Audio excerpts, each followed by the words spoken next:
बिस्मिल्लाहिर्रहमानिर्रहीम, अस्सलामु अलैकुम। बोल न्यूज़ में खुशामदीद। मैं हूं सोनिया शेख। न्यूज़ हेडलाइंस आपने जानी, अहम खबर शामिल करें। कराची से ये वाक़या है, मच्छर कॉलोनी में पुलिस का कॉम्बिंग ऑपरेशन जारी है। कॉम्बिंग ऑपरेशन मच्छर कॉलोनी की कच्ची आबादियों में किया गया। सर्च ऑपरेशन के दौरान 30 से ज़ायद घरों को चेक। पुलिस हुकाम के मुताबिक ये भी कहा गया है कि बायोमेट्रिक के जरिए मशकूक अफराद की तस्दीक की गई है। तो आपको बताते चलें कि कराची में मच्छर कॉलोनी में पुलिस का कॉम्बिंग ऑपरेशन मच्छर कॉलोनी की कच्ची आबादियों में किया गया है।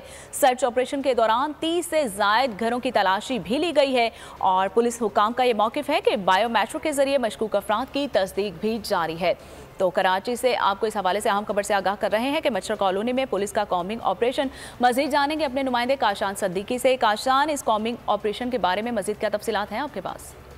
जी बिल्कुल सोनिया, देखिए मच्छर कॉलोनी में पुलिस और रेंजर्स का जो है कमिंग ऑपरेशन किया गया है। कमिंग ऑपरेशन में मच्छर कॉलोनी कच्ची आबादियां जो है वो शामिल थी। पुलिस हुकाम की जानिब से बताया गया है सर्च ऑपरेशन के दौरान 30 से ज़ायद घरों को चेक किया गया है, जबकि पुलिस की जानिब से मुतारिफ की जाने वाली तलाश ऐप के जरिए मशकूक अफराद की तस्दीक की गई है। जैक्सन और डाक्स के जो है वो SHO मौजूद थे, उनकी निगरानी के अंदर ये ऑपरेशन किया गया है, जबकि शाइन फोर्स के एहलकारों ने भी इस ऑपरेशन में हिस्सा लिया है, जो कि अब इत्तलात आ रही है पुलिस की जानिब से ऑपरेशन को मुकम्मल कर लिया गया है। जी ठीक है काशान, हमारे साथ कराची से आपको बता रहे हैं कि कराची मच्छर कॉलोनी में कॉम्बिंग ऑपरेशन किया गया है पुलिस की जानिब से और इस ऑपरेशन में 30 से ज़ायद घरों की तलाशी ली गई है। 2022 बहुत सारे तोहफे भी देके गया पाकिस्तान की आवाम को। पाकिस्तान की आवाम को एक तोहफा ये दिया कि आवाम को पता चल गया कि पाकिस्तान का मीडिया क्या है। हक और सच का सफर साल 2022 में बोल रहा नंबर 1। हमने बहुत सारे शोज और ट्रांसमिशंस की, पूरा साल मुसलसल जदोजहद में निकल गया कि ये वोट ऑफ कॉन्फिडेंस के पीछे कौन लोग थे।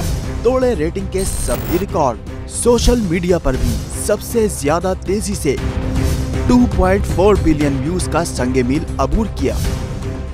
एंकर्स को भी आवाम में सबसे ज्यादा मकबूलियत मिली और सोशल मीडिया पर भी बोल रहा सब पर भारी। सब्सक्राइब करें और बेल दबाएं ताकि कोई खबर रह न जाए।